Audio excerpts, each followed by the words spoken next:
और व्यासदेव के बीच कन्वर्सेशन चल रही है, जिसमें नारद मुनि अलग अलग तरीके से बताने का प्रयास कर रहे हैं कि भगवान का आपने जो भगवान के नाम रूप गुण लीलाओं का विस्तार से वर्णन नहीं किया है, उसको कीजिए, ये कहने का प्रयास वो कर रहे हैं। तो और भगवान के बारे में बता रहे हैं कि भगवान जो है सब कुछ भगवान से ही उत्पन्न हुआ है, ठीक है, और उन्हीं पर टिका है, संहार के बाद उन्हीं में प्रवेश कर जाता है। और फिर बोल रहे हैं कि क्या है, आप सब कुछ जानते हैं उनके विषय। तो इस तरह से जो है उन्होंने बताया था। और एक हमने रिपोर्ट में पढ़ा था कि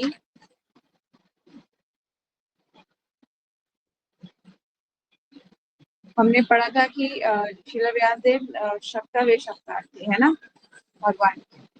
फिर भी क्या होता है कि एक गुरु शिष्य परंपरा को फॉलो करते हुए एक विनीत भाव से वो क्या कर रहे हैं, नारद मुनि से पूछ रहे हैं, ठीक है। तो ये एक अच्छे शिष्य का कर्तव्य होता है कि वो अपने गुरु को वो करे, ग्लोरीफाई करे और एक विनीत भाव से गुरु से जिज्ञासा करे। जैसे भगवत गीता में भी आता है ना, श्लोक आई थिंक 4.26 है समथिंग,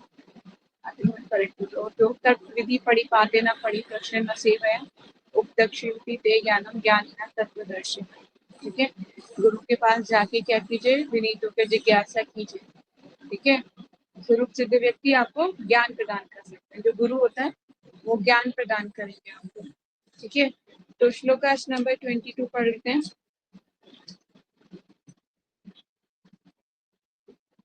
इदम इदम हि पुंसां तपस्सः श्रुतस्य वा स्वधिष्ठस्य सुप्तस्य च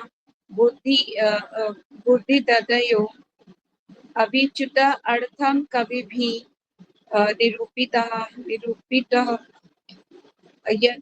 यतम उत्तम श्लोके गुणानुवर्णम शब्दार्थ इदम यह है कि निश्चय ही पुंसाम प्रत्येक व्यक्ति का तपस्या के द्वारा श्रुतस्य वेदों के अध्ययन से वा अथवा स्वादष्ट से सूतस्य आध्यात्मिक शिक्षा का चा तथा बुद्धि ज्ञान का अनुशीलन हृदय दान अचूक अर्थ प्रयोजन कभी भी मान्य विद्वान द्वारा निरूपित निष्कर्ष रूप में प्रस्तुत किया गया वर्णित यत जो उत्तम श्लोक है, भगवान जिनका वर्णन चुने हुए श्लोकों पद से किया जाता है।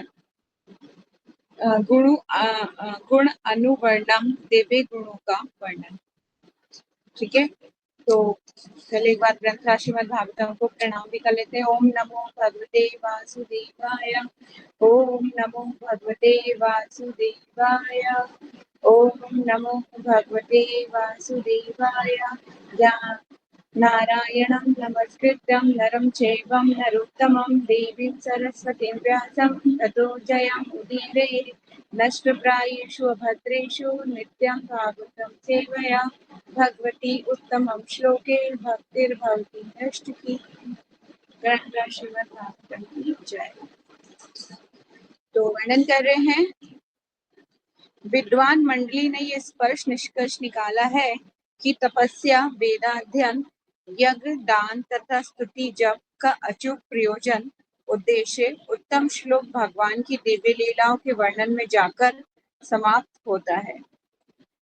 तात्पर्य, मनुष्य के मस्तिष्क का विकास कला, विज्ञान, दर्शन, भौतिकी, रसायन, मनोविज्ञान, अर्थशास्त्र, राजनीतिक आदि के ज्ञान की उन्नति के लिए हुआ है।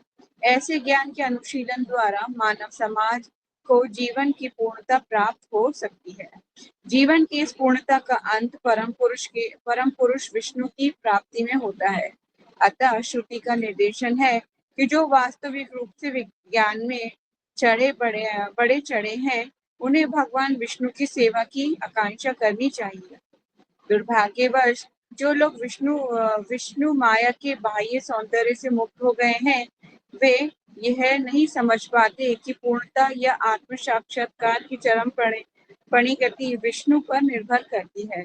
विष्णु माया का अर्थ है इंद्रिय भोग जो क्षणिक तथा दुख में है। जो लोग विष्णु माया के चंगुल में फंसे हुए हैं, विज्ञान की उन्नति का प्रयोग इंद्रिय भोग के लिए करते हैं।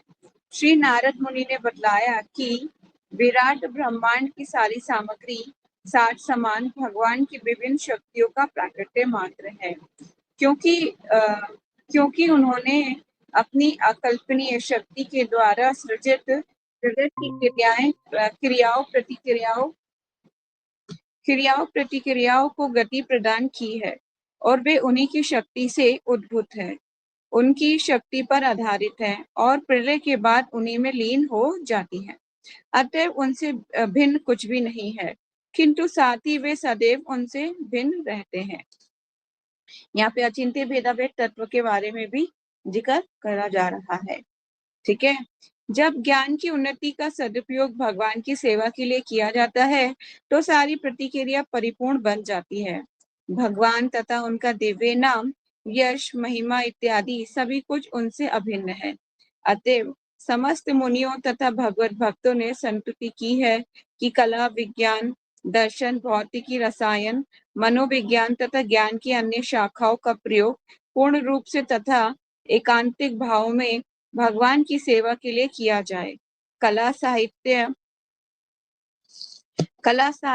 पद, चित्रकला आदि का प्रयोग भगवान के यशोगान में किया जा सकता है। उपन्यासकार, कवि तथा विख्यात साहित्यकार सामान्य रूप से कामुक विषयों के लेखन में लगे रहते हैं, किंतु यदि वे भगवान की सेवा में लग जाएं, तो वे भगवान की दिव्य लीलाओं का वर्णन कर सकते हैं। वाल्मीकि एक महान कवि थे और उसी प्रकार व्यासदेव एक महान लेखक हैं, और ये दोनों ही भगवान की लीलाओं का उद्घाटन करने में लगे रहे और इसी कारण से वे अमर हो गए। इसी प्रकार विज्ञान तथा दर्शन का प्रयोग भी भगवान की सेवा के लिए किया जाना चाहिए। इंद्रिय तृप्ति के लिए कोरे सिद्धांत प्रस्तुत करते रहने से कोई लाभ नहीं है। दर्शन तथा विज्ञान को भगवान की महिमा को स्थापित करने में प्रयुक्त किया जाना चाहिए। सो उन्मुक्त लोग विज्ञान के माध्यम से परम सत्य को जानने के लिए उत्सुक रह होते हैं। अतः महान वैज्ञानिक का ये कर्तव्य है कि वैज्ञानिक आधार पर भगवान के अस्तित्व को सिद्ध करने के लिए प्रयास करें। इसी प्रकार दार्शनिक चिंतनों का प्रयोग परम सत्य को संवेदना युक्त तथा सर्वशक्तिमान के स्वरूप में स्थापित करने में किया जाना चाहिए। इसी प्रकार से ज्ञान की अन्य समस्त शाखाओं का प्रयोग सदा भगवान की सेवा के लिए किया जाना चाहिए। भगवत गीता में भी इसकी पुष्टि की गई है।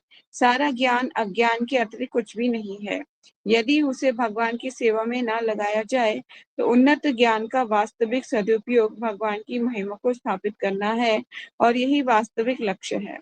भगवान की सेवा में लगा हुआ सारा वैज्ञानिक ज्ञान, इसी प्रकार के सारे कार्यकलाप वास्तव में हरि कीर्तन अर्थात भगवान की महिमा का गायन है। ठीक है। तो भाई ये बता रहे हैं कि अलग अलग लोग कैसे कैसे भगवान की अपनी जो क्वालिटीज है भगवान की सेवा में लगा सकते हैं। ठीक है, इसमें यह बताया गया है। श्लोकास नंबर 23। अहम अहम में पूरा अतीत भवे मुनि दयस्तु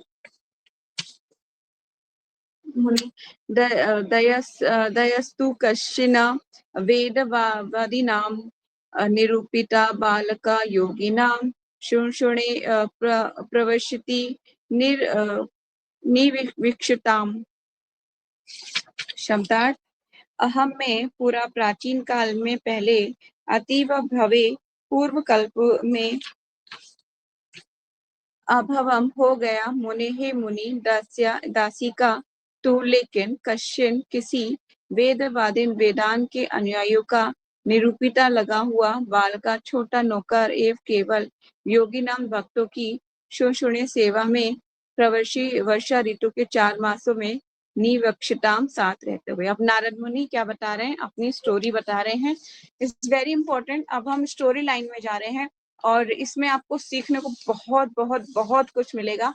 ठीक है, तो इसमें क्लासेस मिस नहीं कीजिएगा। जो लोग क्लास मिस करेंगे वो स्टोरी लाइन भूल, मतलब कि भटक जाएंगे, उनको समझ ही नहीं आएगा कि चल क्या रहा है, क्या पढ़ा जा रहा है। ठीक है, तो आपकी क्लासेस के बाद अगर क्लास मिस करते हैं तो आपका सब रह जाना है। चलिए आगे चलते हैं। हे मुनि, अब बता रहे हैं वो, हे मुनि पिछले कल्प में मैं किसी दासी के पुत्र के रूप में उत्पन्न हुआ। कौन बता रहा है ये? नारद मुनि, व्यास देव को। ठीक है। हे मुनि पिछले कल्प में मैं किसी दासी के पुत्र के रूप में उत्पन्न हुआ, जो वेदांत सिद्धांतों के अनुयायी ब्राह्मणों की सेवा करती थी।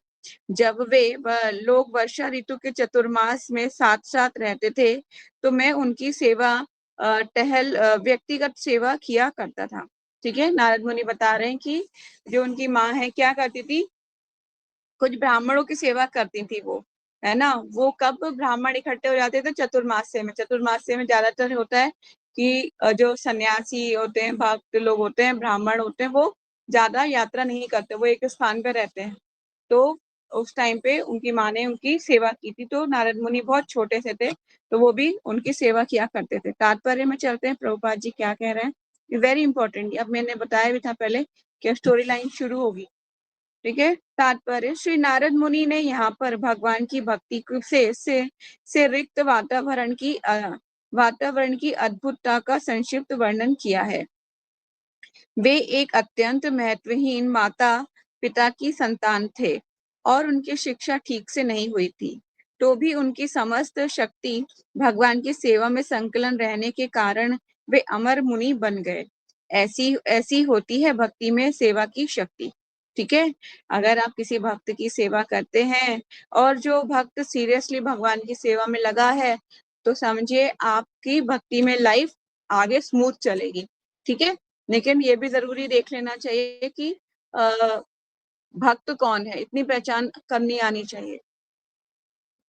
सारे जीवात्मा भगवान की तटस्थ शक्ति हैं, अतएव उनकी सार्थकता, ये लाइन आप हाईलाइट कर सकते हो ऊपर से, जहाँ से मैं बता देती हूँ। मतलब कि भगवान की भक्ति की शक्ति ऐसी होती है। कैसी? सारे जीवात्मा, एक तो बता रहे हैं प्रभुपाद जी की सारे जीवात्मा भगवान की तटस्थ शक्ति हैं।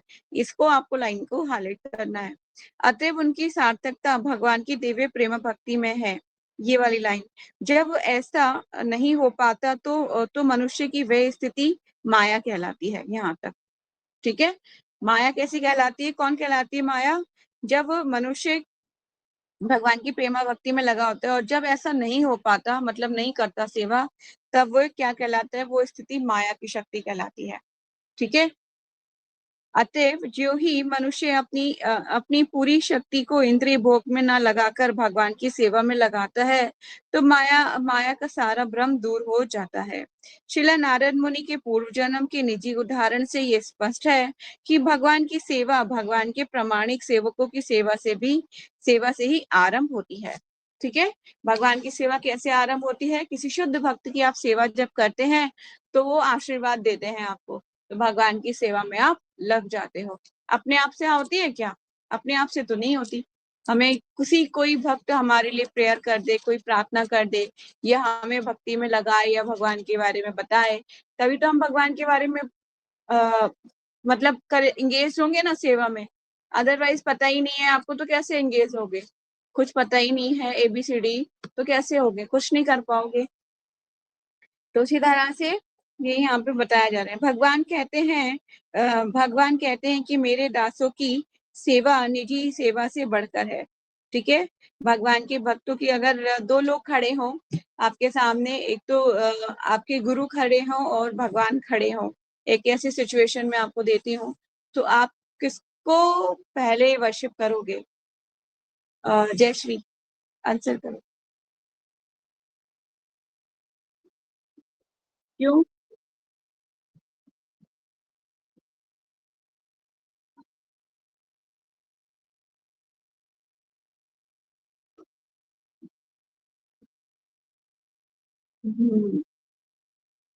ओके। और तो ईशा बताओगे आप? दो सिचुएशन है। यस माता जी, गुरु को सर्व करूंगी बिकॉज बिना गुरु के कृष्णा तक पहुंच ही नहीं सकते। गुरु को लांग करके जाऊंगा तो कृष्णा जी खुद नाराज हो जाएंगी। गुड। प्रीति माता जी।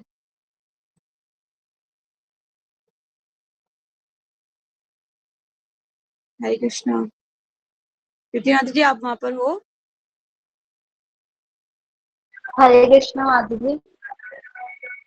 हाँ जी, यस माता यस बताइए। माता जी। आपको बताना है कि माता जी खड़े पहले होकर। हम गुरु को ही हाँ करेंगे। हाँ हाँ। यस माता जी, क्वेश्चन पता है। पहले हम गुरु को ही करेंगे बिकॉज गुरु से ही हमें कृष्णा मिलेंगे, अदरवाइज नहीं। गुड, ठीक है। नताशा। गुरु को ही करेंगे। गुरु नहीं मिलेगा तो फिर मुश्किल हो जाएगा, तो गुरु को ही पहले करेंगे। Good, thank you so much.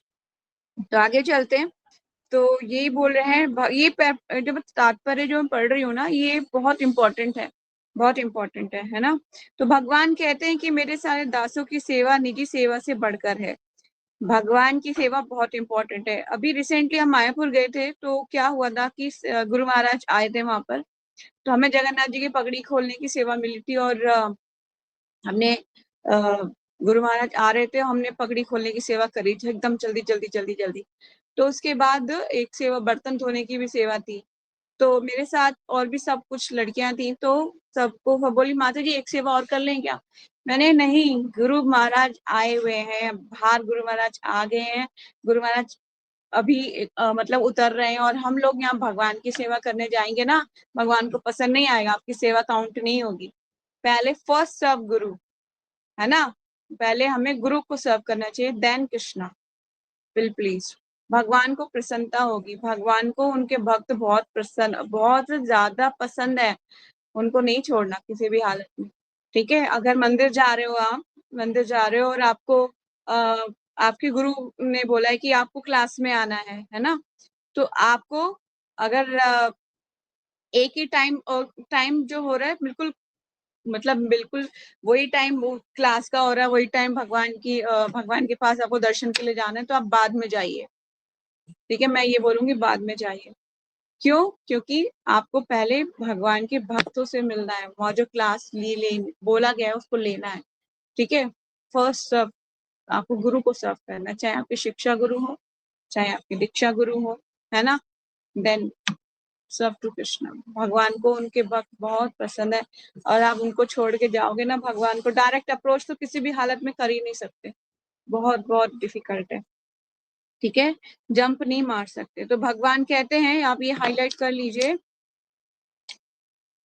यहाँ से हाईलाइट करना है, श्री नारद मुनि के पूर्व जन्म के निजी उदाहरण से यह स्पष्ट है कि भगवान की सेवा एक के प्रामाणिक सेवकों की सेवा से प्रारंभ होती है। भगवान कहते हैं कि मेरे दासों की सेवा मेरी निजी सेवा से बढ़कर है। भक्त की सेवा भगवान की सेवा से अधिक मूल्यवान है। ये अतः मनुष्य को चाहिए कि भगवान की सेवा में निरंतर रत रहने वाले भगवान के किसी प्रामाणिक सेवक को चुने, इसे अपना गुरु बनाए और गुरु सेवा में अपने आप को लगाए। ऐसा गुरु एक पारदर्शी माध्यम है जिससे भगवान का दर्शन किया जा सकता है, जो इंद्रिय बोध से परे है। प्रामाणिक गुरु की सेवा अनुपात से ही भगवान अपनी अनुभूति कराते हैं। भगवान की सेवा से मानव शक्ति का सदुपयोग मुक्ति की प्रगतिशील पथ है। प्रामाणिक गुरु के मार्गदर्शन में भगवान की सेवा करने पर सारी विराट सृष्टि तुरंत भगवान के अभिन्न बन जाती है।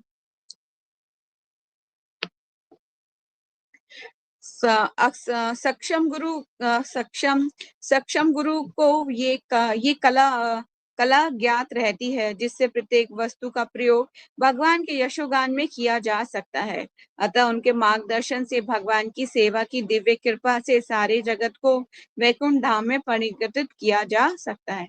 गुरु में कितनी ज्यादा पावर होती है, देख रहे हो आप, कितनी पावर होती है। मतलब वो आपको पर्सनली लेके जाएंगे भगवान के धाम, हाथ पकड़ के। ठीक है, क्योंकि कहा जाता है जिसने सत्य का दर्शन किया है वही आपको दिखा सकता है ना, है ना। जिसने भगवान को देखा है वही आपको दिखा सकता है। तो प्रभुपाद जी अपने लेक्चर में भी कहते हैं कि अगर आप भगवान की अच्छे से सेवा करोगे गुरु के मार्गदर्शन में, तो भगवान आपसे बातचीत भी करेंगे, है ना। तो इट्स वेरी इंपॉर्टेंट। तो ये पैराग्राफ जो था इट्स वेरी इंपॉर्टेंट, बहुत इंपॉर्टेंट है ये। श्लोकाच नंबर 24। ते मयि अपेत अखिलम अखिल चापले अभर्कः दन्ते घृतः कीड़ा कीडानिके अनुवर्तिने चक्षु कृपाम यद्यपि तुले दर्शना शृणुमाणे मुनिया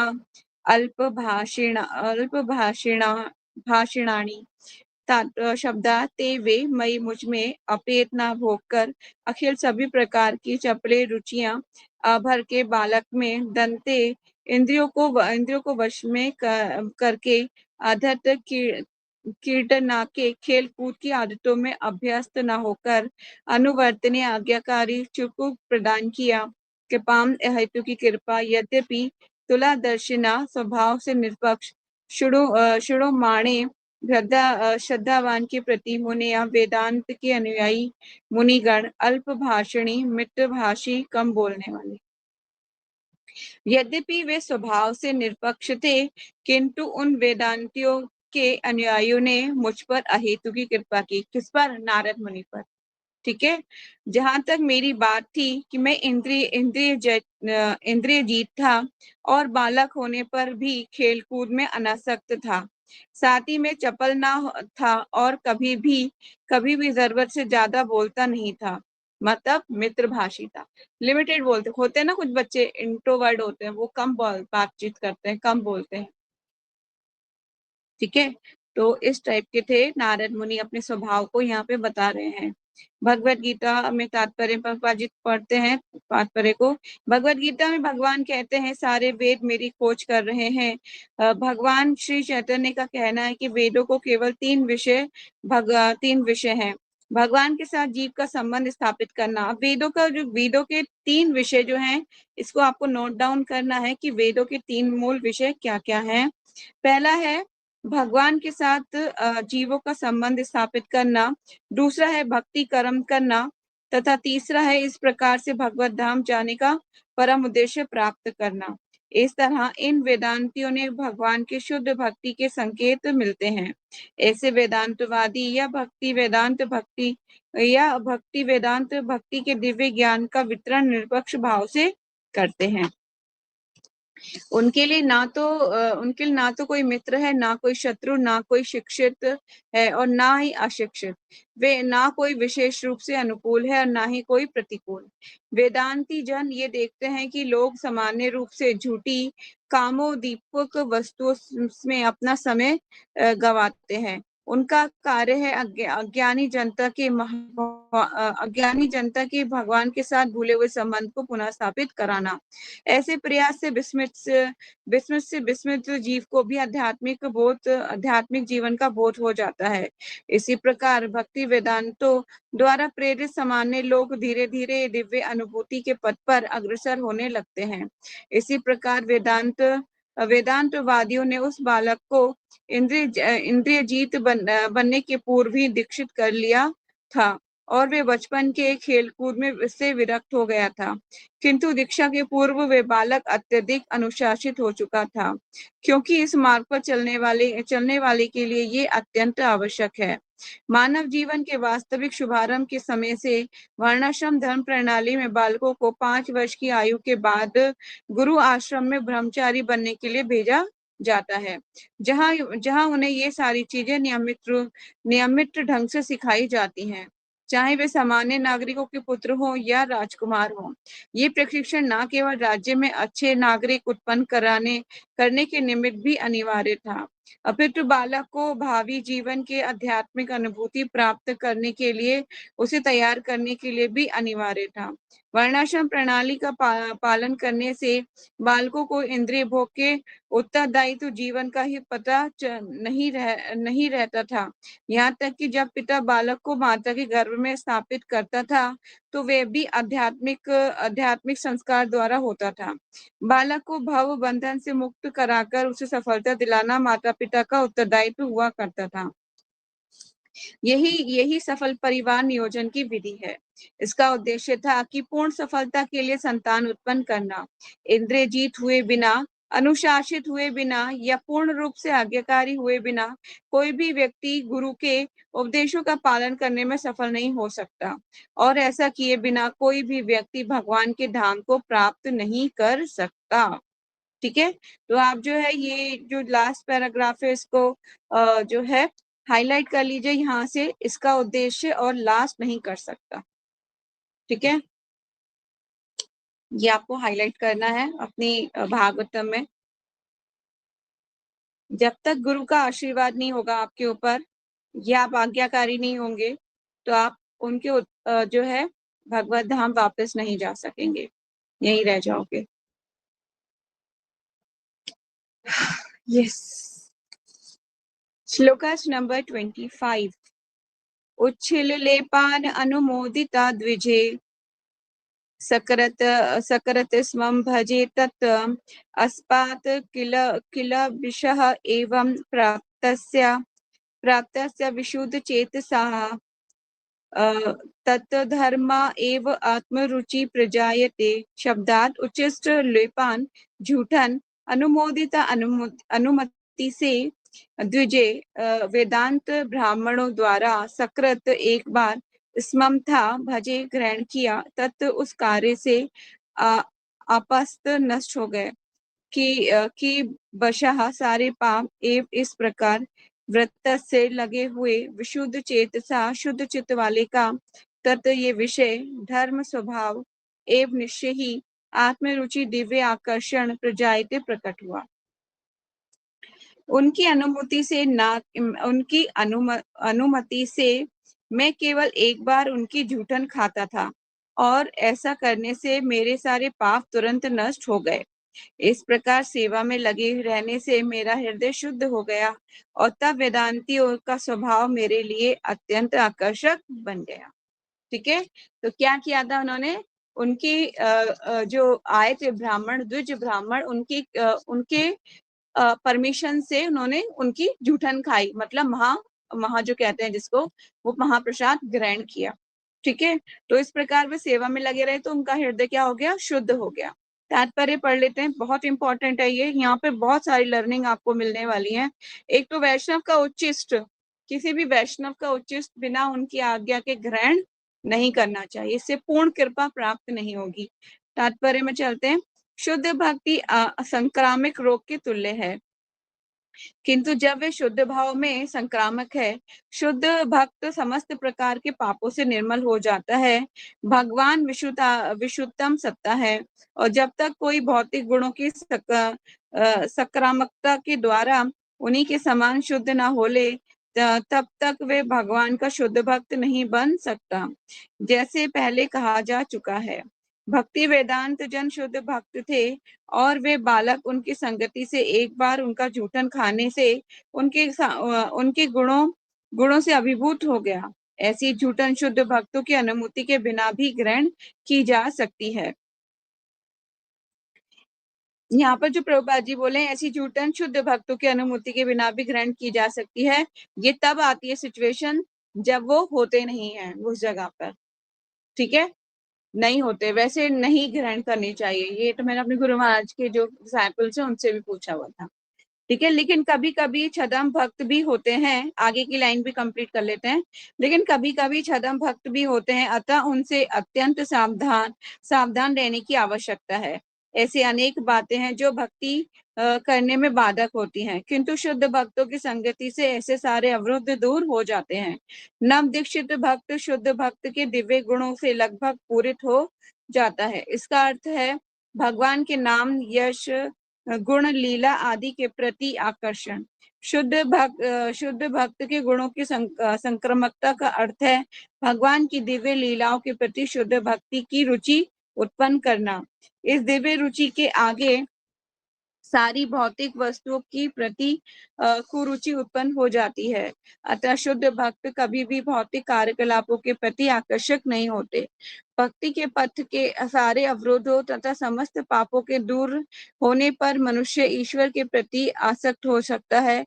इसमें दृढ़ता आ सकती है, इसमें पूर्ण रुचि उत्पन्न हो सकती है, इसमें दिव्य अनुभूतियां आ सकती हैं और अंत में वह भगवान की प्रेममय सेवा में के धरातल पर स्थित हो सकता है। ये सारी अवस्थाएं शुद्ध भक्तों की संगति से विकसित होती हैं और यही इस श्लोक का तात्पर्य है। ठीक है, तो सारी संगति मतलब शुद्ध भक्तों के द्वारा ही आपको, शुद्ध भक्तों का उच्चिष्ट है, उनकी सेवा है ना, उनका दर्शन है, तो ये सारे ही बहुत ही फलदायी होते हैं। अब आ जाते हैं उच्चिष्ट के बाद। उच्चिष्ट की बात ये है कि यहाँ पे प्रभुपाद जी बोल रहे हैं कि ऐसी उनकी अनुभूति, ऐसी शुद्ध भक्तों की जो उच्चिष्ट है, आप उनकी अनुमति के बिना भी ले सकते हैं, है ना। लेकिन तो अब यहाँ पे प्रोहिबिटेड क्यों है, मैंने आपको क्यों बोला, वो इसलिए क्योंकि अब यहाँ पे छदम भक्तों की बात भी कर रहे हैं ना प्रभुपाद जी। छदम भक्त मतलब जो धोखेबाज होते हैं, मतलब जैसे कि बताया गया था कि अगर गुरु का उच्चिष्ट लिया जाता है ना, जैसे आप किसी गुरु का उच्चिष्ट ले लेते हैं बिना पूछे, किसी डिसाइपल से पूछे बिना, तो क्या होता है कि जो पाप होते हैं ना, आपके पाप ट्रांसफर हो जाएंगे गुरु को, है ना, और आप योग्य ही नहीं हो उस प्रसाद के, तो कैसे आप उसको ग्रहण कर सकोगे, है ना। तो मैंने पूछा था तो मना कर दिया था कि गुरु महाराज वैसे भी उनकी तबीयत ठीक नहीं रहती है, तो कोई भी उनका प्रसाद जो है ऐसे नहीं, जो उनका डिसाइपल नहीं है, नहीं बांट सकते। तो अभी रिसेंटली मैं मायापुर गई थी तो उन्होंने मना कर दिया था, मुझे मिला था, मैंने वो महाप्रसाद लिया था। तो ऐसे जो दीक्षित नहीं है, गुरु महाराज का डिसाइपल नहीं है और नए भक्त हैं, तो उनको उच्चिष्ट प्रसाद नहीं दिया जाता। ठीक है, तो कंडीशन टू कंडीशन वेरी करती है, कभी कभी कंडीशन टू कंडीशन कोई भी चीज वेरी करती है कि क्या है कंडीशन। ठीक है, आगे चलते हैं, श्लोकास नंबर 26। तत्र अनु अहम कृष्ण कथा प्रगायताम अनुग्रहेण शणुवम मनहरता श्रद्धया में अनुपदम श्रवणतः प्रिय शवसी अंगम माम अभवेत रुचिः। शब्दार्थ तत्र वहाँ अनुप्रतिदिन अहम में कृष्ण कथा, कृष्ण के कार्यकलापों का वर्णन प्रेगातमाम गायन करते हुए अनुग्रहणा अहेतु की कृपावश क्षणुवम सुनते हुए मनहरा आकर्षक तत्वे श्रद्धाया आदर पूर्वक में मेरा अनुपदम प्रत्येक पग पर श्रवणता ध्यान से सुनते हुए प्रिय शवसी भगवान का अंगम है व्यासदेव माम मेरा अभवेत ऐसी बन गई रुचि प्रवृत्ति। हे व्यासदेव, उस संगति से मैं तथा उन महान वेदांतियों की कृपा से मैं उनके द्वारा भगवान की मनोहर लीलाओं का वर्णन सुन सका, और इस प्रकार ध्यान पूर्वक सुनते रहने से भगवान के विषय में प्रति क्षण अधिक सुनने के प्रति मेरी रुचि बढ़ती गई। ठीक है, तो जब भक्तों की संगति, देखिए हर चीज इसमें मैटर करती है। पहले भक्तों के दर्शन हुए, फिर उनकी जो है सेवा में लगे, तो फिर उन्होंने प्रसन्न होकर क्या दिया, अपना महाप्रसाद दिया, महाप्रसाद खाया, फिर क्या हुआ, हृदय परिवर्तित हुआ, चेतना शुद्ध हुई, तो क्या हुआ, भगवान के प्रति श्रवण किया, श्रवण करने के बाद क्या, भगवान से प्रेम उत्पन्न हुआ। तो ये हर चीज स्टेप बाय स्टेप कार्य करती है भक्ति में, जीवन में। एक साथ कोई भी चीज एकदम से ऐसा नहीं, एक जादू की छड़ी आप हिलाओ और भक्त बन गया जी, भक्त बन गया, ऐसा नहीं होता है ना, कोई एक मैजिक स्टिक नहीं है। तात्पर्य, एक परम पुरुष भगवान श्री कृष्ण न केवल अपने व्यक्तिगत लक्षणों के कारण अधिक आकर्षक हैं, अपितु वे अपने दिव्य कार्यकलापों के कारण भी हैं। इसका कारण यह है कि वे परम पुरुष अपने नाम, यश, रूप, लीलाओं, पार्षदों, साज सामग्री इत्यादि के कारण निरपेक्ष अवस्था में है।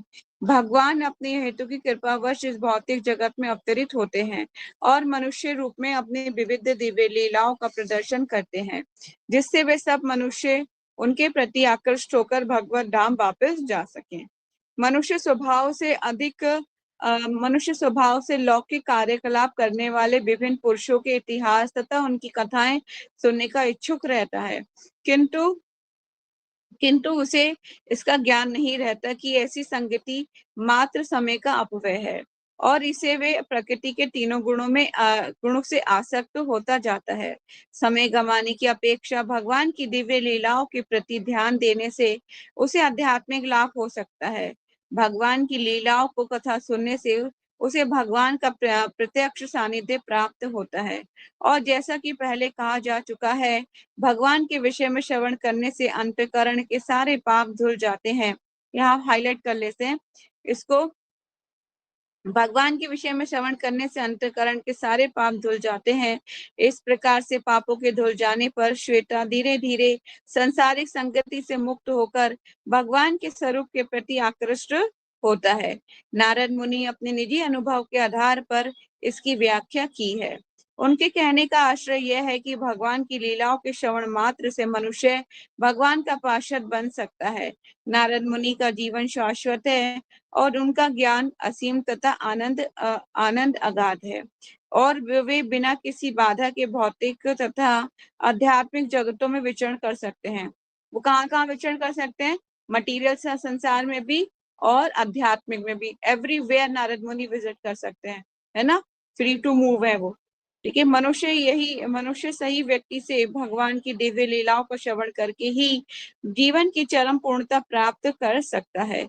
जिस प्रकार श्रीला नारद देव अपने पूर्व जन्म में शुद्ध भक्ति वेदांतों से सुनकर प्राप्त की भक्तों की संगति में रहकर श्रवण करने की ये एक विधि कला प्रधान कलयुग के लिए विशेष रूप से संतुष्ट की गई है। कलयुग में क्या बोला गया है कि क्या कीजिए?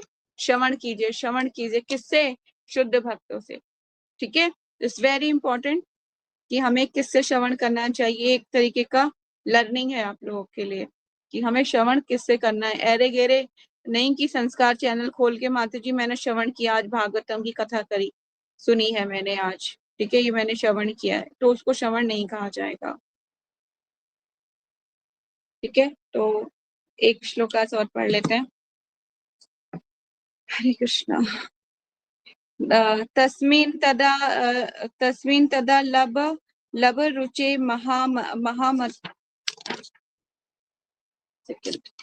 महामते प्रवेशमि अखिलतमति मम यस्य अहम् एत असतः स्वमायया पश्यते मयि ब्राह्मणी कल्पितं परे।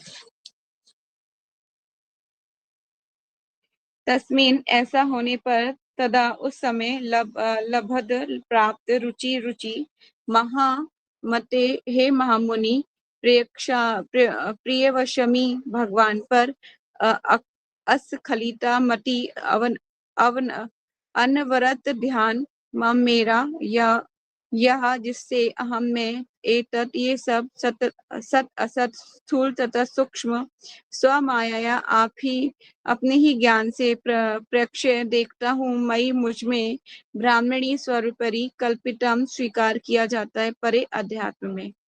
हे महामुनि, जो ही मुझे भगवान का आस्वाद प्राप्त हुआ, त्यों ही मेरा ध्यान भगवान के श्रवण के प्रति अटल हो गया और जो ही मेरी रुचि विकसित हो गई, त्यों ही मुझे अनुभव हुआ कि मैंने अज्ञानतावश ही स्थूल तथा सूक्ष्म आवरणों को स्वीकार किया है, क्योंकि भगवान तथा मैं दोनों ही दिव्य हैं। तात्पर्य पढ़ लेते हैं। भौतिक जगत में भौतिक जगत में अज्ञानता की तुलना अंधकार से की जाती है। आप इसको हाईलाइट कर लीजिए लाइन को। भौतिक जगत में जो अज्ञानता है वो किससे तुलना की जाती है? अंधकार से। और समस्त वैदिक साहित्य में भगवान की तुलना सूर्य से की गई है। ये लाइन यहाँ तक हाईलाइट करनी है। जहाँ कहीं प्रकाश होता है वहां अंधकार नहीं रह पाता। ठीक है, तो एक कोटेशन बोली जाती है बहुत सुंदर, याद है किसी को?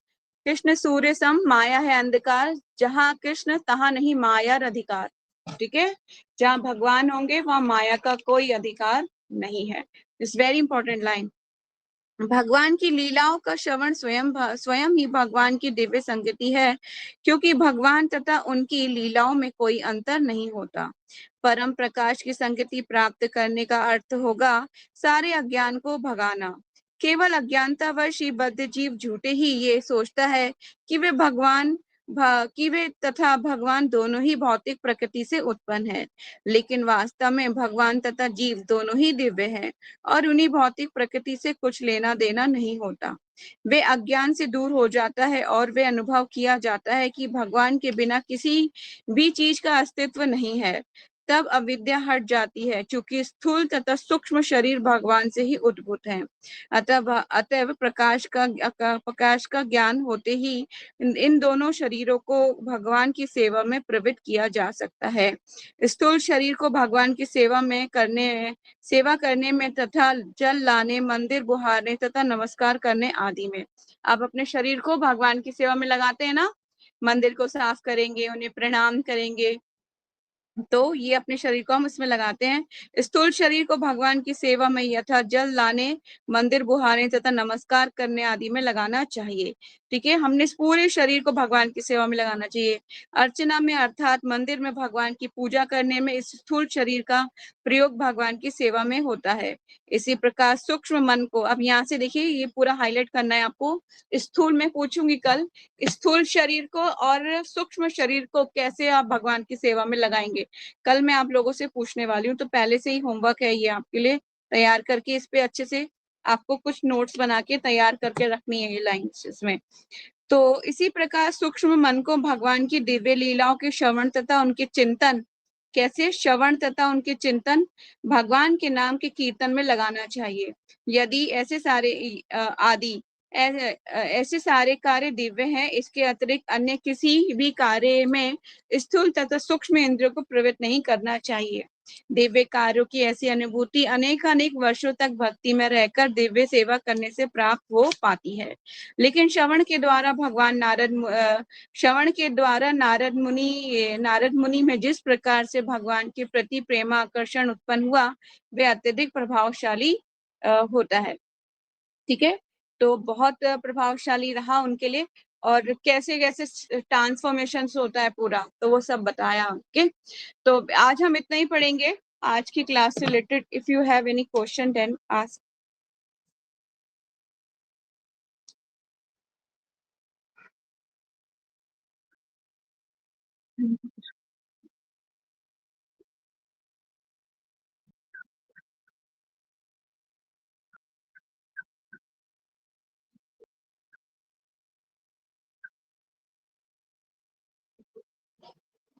आप भगवान जैसे कि स्थूल शरीर को तो लगा रहे हैं ना, सूक्ष्म शरीर को लगाना है, बहुत आसान है सूक्ष्म शरीर को लगाना।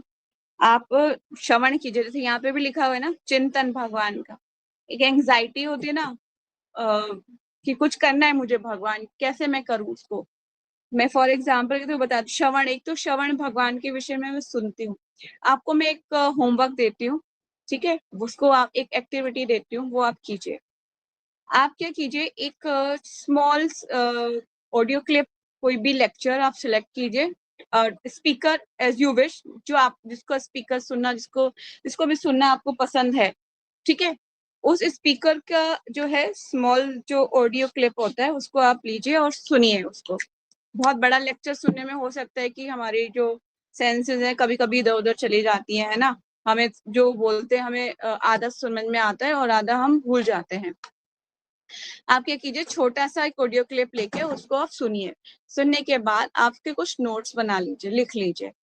आपको क्या रहेगी, आपकी सेंसेस जो है ना उसको आदत पड़ जाएगी कि हाँ मुझे आज श्रवण करना है और मुझे नोट्स बनाने हैं।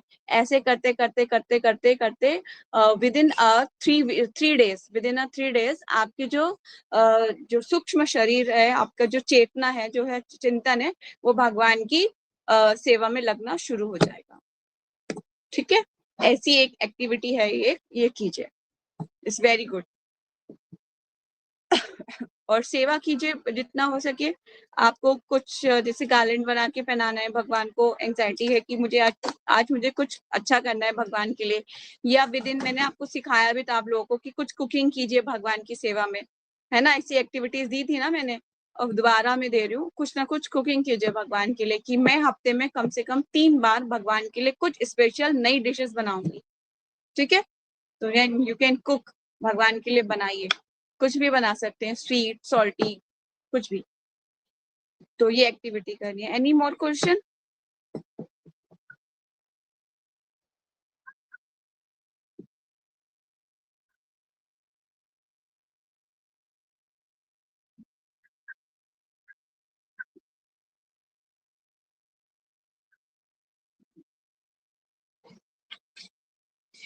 रसायन को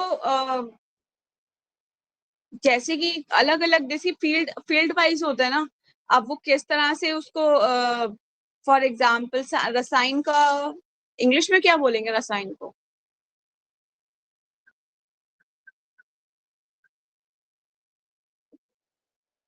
जहाँ तक मुझे लगता है, देखिए कोई भी कार्य जो भी साइंटिस्ट है ना, वो भगवान अगर वो चाहे तो भगवान के बारे में सोचने में उसको लगा सकता है अपनी प्रोफेशन को। जैसे हर किसी का कोई ना कोई प्रोफेशन होता है, नहीं होता है? कोई भाई डॉक्टर होता है तो अलग होता है, कोई इंजीनियर है तो अलग है। तो अलग अलग एक्टिविटीज को भगवान की सेवा में लगा सकता है।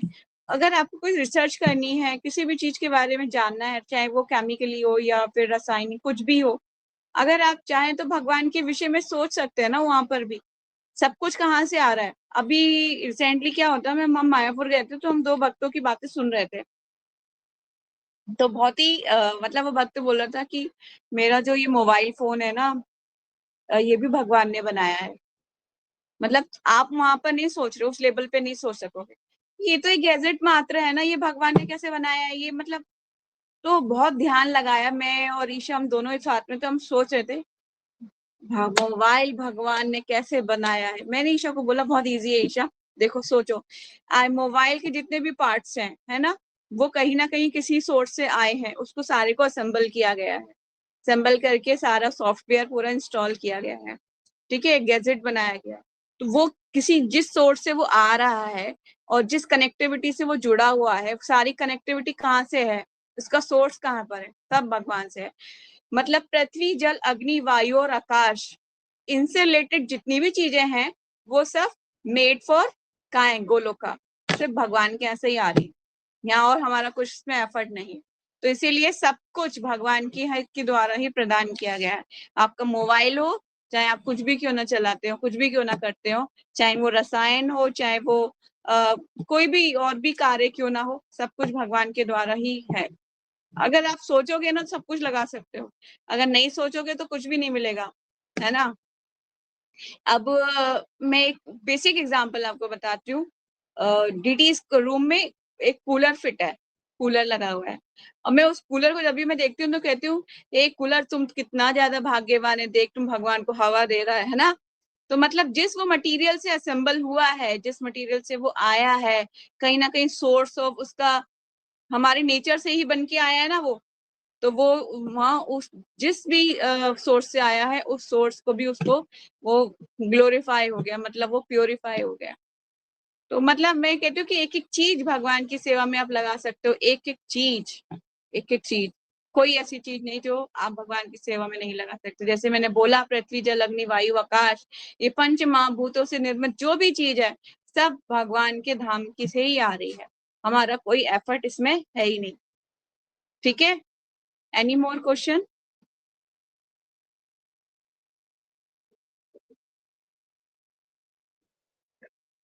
वाल्मीकि जी, हाँ मैंने आज सुना तो था लेक्चर में। हाँ, वाल्मीकि जी और एक कौन से ऋषि थे, एक और है, एक जो महाभारत में जो जयद्रथ, नहीं, अश्वत्थामा, अश्वत्थामा, अश्वत्थामा, वो भी जीवित है, क्योंकि उनकी उनको एक श्राप मिला हुआ जिसके कारण से वो जो है आज भी जीवित। कैसे 5 लोग हैं जो जीवित हैं, अब मैं आपको डिटेल बताऊंगी इस बारे में, ठीक है, कल मैं आपको बता दूँ। Any more question? नहीं, ठीक है। हरे कृष्ण माता जी। हाँ जी प्रीति, हाँ जी, हरे कृष्णा। हरे कृष्ण माता जी। माता जी, श्लोक नंबर 24 में एक अर्थ में एक वर्ड आया था, चप्पल, तो उसका अर्थ क्या होता है? चप्पल का मतलब होता है चालाक। चला। हम्म, ओके। ठीक है, और कोई क्वेश्चन? नो माता जी। ठीक है, आपने सबने भागवतम है ना आपके पास, पढ़ रहे हो? लिया नहीं भागवतम प्रीति माता जी? नहीं लिया? नो माता जी। ओके, चलिए ले लीजिएगा, हम लोग आगे बढ़ जाएंगे, आपका बहुत ज्यादा नोट्स भी रह जाएंगे बनाने से, तो मुश्किल होगा फिर। ठीक है, तो यहीं वाइंड अप करते हैं, बाकी कल कंटिन्यू करेंगे। वांछा कल्पतरुभ्यश्च कृपा सिंधु वैव पतितानां पावनेभ्यो वैष्णवेभ्यो नमो नमः। अनंत कोटि वैष्णव भक्त बिंद की जय। नामचार्य दास ठाकुर की जय। जगत गुरु श्रील प्रभुपाद श्रील गुरुदेव की जय। ग्रंथ राज श्रीमद् भागवतम की जय। निताई गौर सीतानाथ प्रेमानंदे। हरि हरि बोल। Hari Krishna. Thank you for joining, thanks for joining Vidhi माता जी। हरे जय कृष्ण। श्री हरे कृष्णा। हरे कृष्णा।